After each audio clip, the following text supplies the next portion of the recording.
It's 6 minutes after 11 o'clock. Good morning. I'm Bill Snyder. This is listener-supported public radio, WSKG, your source for classical music and your source for information on what's going on culturally, he tried to say, around the area. With Halloween coming up, there are spooky things going on all around the WSKG listening area. I'm pleased to welcome director Tim Mollen and actor Rick Mertens from the Endicott Performing Arts Center, familiarly known as EPAC. And they are involved in a production of a play called The Woman in Black. Good morning. Good morning. Morning, Bill. I'm not familiar with this play at all. Where did you find it? Well, it originally was a novel by a woman named Susan Hill, and she wrote it in the early 80s. By the end of the 80s, it had been turned into a play adapted by Stephen Mallatratt. I was lucky enough to spend a semester in college in London, England, and saw the original production of the play there. And it was the only time I've ever been to a play that scared me. And I don't think I've had that experience since, where being in a theater and not a movie theater and actually being really, truly frightened. So it's a unique play. It's been still running, actually, 15 years later in the West End of London. Wow. Yep. And can you tell us a little bit about it without giving away any of the plot twists? Oh, I won't. Sure. In short, it's a very creepy ghost story. There's a woman who has passed away who lives in a very remote house out in the marshes of a remote corner of England. And when she dies, her law firm that represents her estate in London needs to send someone up to the house to tidy up her affairs. So, one of our actors, Michael Shepard, who is Rick's partner in crime on this show, plays the young man who goes out to the house to tidy up the affairs. And as he learns more about the history of the house and the people who live there, he kind of stirs up some evil presences there. And that's about all that I can tell you. Anything to add to that, Rick?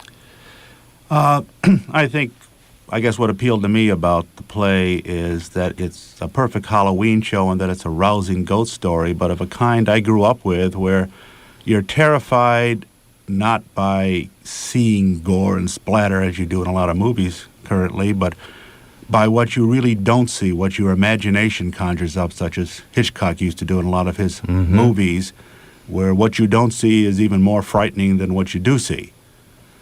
What is your part in the play? Well, my part is the lawyer years later who has been haunted by what happened to him out there.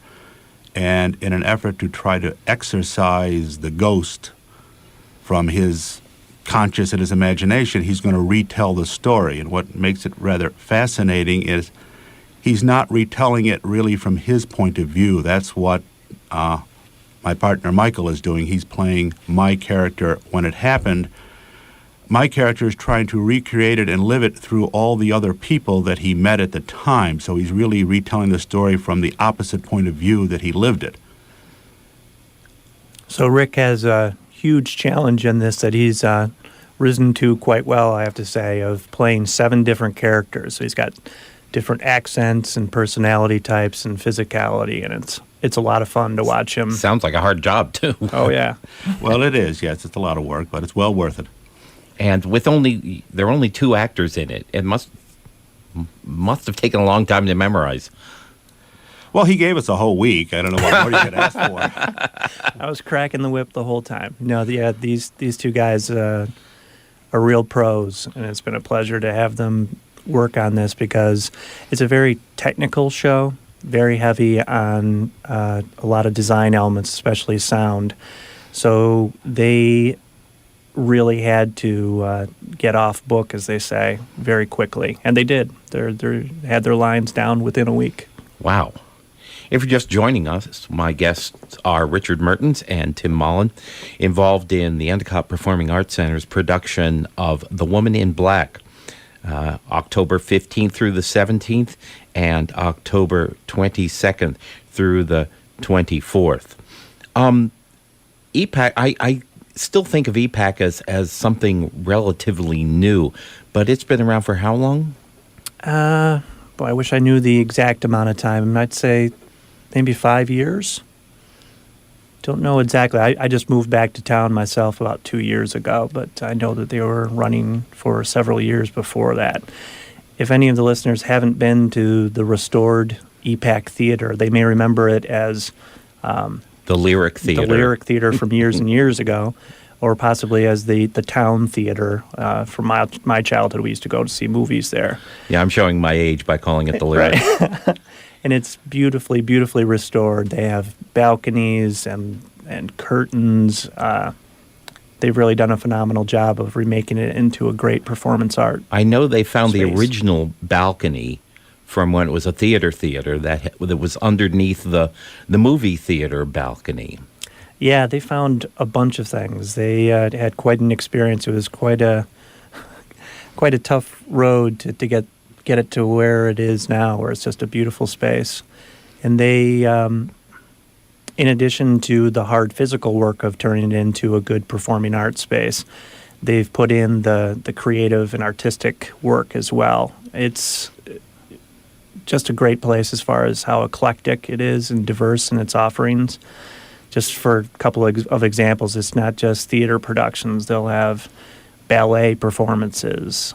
They teach children's theater. They'll have jazz and folk bands and vocalists come in and perform. They have an ongoing education program in music and in acting.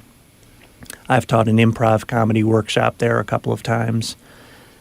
When Chris Johnson's independent film Summer of Tomorrows, that was filmed in Binghamton, had its premiere, it was at EPAC. So you can see almost any kind of performance that's offered in the area. They are a welcoming home for that. So, how did you first get involved with EPAC? Well, when I moved back to town, I'd been living in D.C. for most of the last 10 years and was looking for a place to teach my improv comedy workshop that I had been doing down in D.C.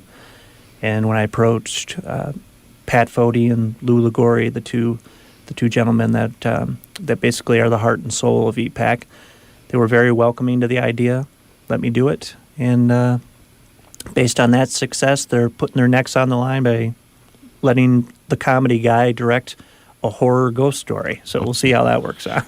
Rick, how did you get involved with EPAC? Well, actually, I was doing a show in Deposit, and Barb Nurse, who was the stage manager for that show and the stage manager for this show, mentioned to me that they were having auditions. They had a good ghost story, but they had one part left unfilled. They needed someone who would do an English dialect. So going down thinking I'll be one of many people, I went down to the audition and found out that the other cast was one. And you would be many of the one people. Many of the one, yeah, a cast of almost thousands. And what other roles have you done in your acting career? Well, I've done By Spirit. My favorite, of course, was in Harvey doing Dowd. I've done that a couple of times, which it's an old chestnut, but it's just a wonderful play and a wonderful character. It's a very funny play. It is. It's very funny, and he's a very touching character. Man who sees the good in everybody. And you may have seen Rick in the front page at the cider mill and Wife Begins at 40 out at Tiowaga. So I had seen his work, so even before he came to the audition, I knew that he was quite a talented guy. And same with Michael Shepard, I should mention. Also, he had taken my improv comedy workshop and showed a real flair for this kind of thing, and he's had quite a bit of training. So I really lucked out to have a couple of pros. You were saying before we went on the air that this is a family show, but it is very spooky. Could you elaborate on that? Well, yeah, I've been struggling with how to answer people when they ask me, hey, is this a show to bring my kids to? I say, well, it depends on the kid. It's the type of show that I would have loved at the age of 10, but much younger than that, they may have nightmares if they're easily spooked by scary movies you may not want to. But older kids, I think, would love this. There's certainly no profanity or any other objectionable content. No violence occurs on stage. But it is scary. It scared the heck out of me at age 20 when I saw it in London, and I'm hoping to recreate that for everybody. Okay. Once again, my guests have been Richard Mertens and Tim Mollen from the Endicott Performing Arts Center's production of The Woman in Black. Performances are all at 8 o'clock, correct? That's correct. October 15th, 16th, and 17th, and then again October 22nd, 23rd, and 24th in the Endicott Performing Arts Center, 102 Washington Avenue in Binghamton. For ticket information... In Endicott, actually. Did I say Binghamton? Yep. Oh, my. That's... Don't want people driving around No, looking for Washington Avenue. I say Washington, I'm always thinking Forum. Washington Avenue in Endicott. You can get tickets and directions by calling 785-8903. I may just call that number right now to have them remind me where Washington Avenue is. Thank you for joining us. Thanks very much, Bill.